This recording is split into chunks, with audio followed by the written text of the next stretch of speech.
یسایہ اور اس کا 6 باب جو 13 آیات پر مشتمل ہے۔ جس سال میں عزیہ بادشاہ نے وفات پائی، میں نے خداوند کو ایک بڑی بلندی پر اونچے تخت پر بیٹھے دیکھا، اور اس کے لباس کے دامن سے ہیکل معمور ہو گئی۔ اس کے آس پاس سرافیم کھڑے تھے، جن میں سے ہر ایک کے 6 بازو تھے، اور ہر ایک 2 سے اپنا منہ ڈھانپے تھا، اور 2 سے پاؤں اور 2 سے اڑتا تھا۔ اور ایک نے دوسرے کو پکارا اور کہا، قدوس قدوس قدوس رب الافواج ہے، ساری زمین اس کے جلال سے معمور ہے۔ اور پکارنے والے کی آواز کے زور سے آستانوں کی بنیادیں ہل گئیں اور مکان دھوئیں سے بھر گیا۔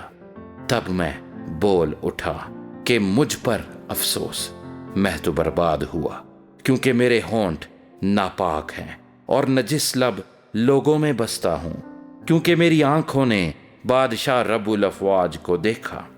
اس وقت سرافیم میں سے ایک سلگا ہوا کوئلہ جو اس نے دست پناہ سے مذبح پر سے اٹھا لیا، اپنے ہاتھ میں لے کر اڑتا ہوا میرے پاس آیا، اور اس سے میرے منہ کو چھوا اور کہا، دیکھ، اس نے تیرے لبوں کو چھوا، پس تیری بد کرداری دور ہوئی اور تیرے گناہ کا کفارہ ہو گیا۔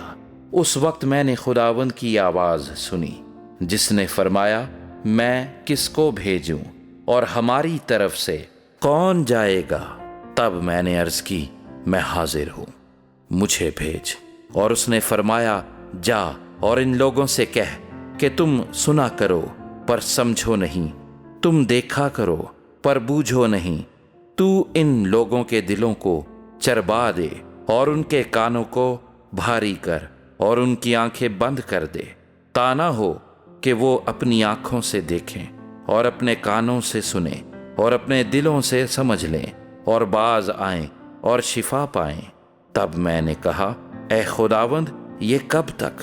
اس نے جواب دیا، جب تک بستیاں ویران نہ ہوں اور کوئی بسنے والا نہ رہے اور گھر بے چراغ نہ ہوں اور زمین سراسر اجاڑ نہ ہو جائے، اور خداوند آدمیوں کو دور کر دے اور اس سرزمین میں متروک مقام بکثرت ہوں، اور اگر اس میں 10واں حصہ باقی بھی بچ جائے تو وہ پھر بھسم کیا جائے گا، لیکن وہ بتم اور بلوت کی مانند ہوگا کہ باوجود یہ کہ وہ کاٹے جائیں تو بھی ان کا ٹنڈ بچ رہتا ہے، سو اس کا ٹنڈ ایک مقدس تخم ہوگا۔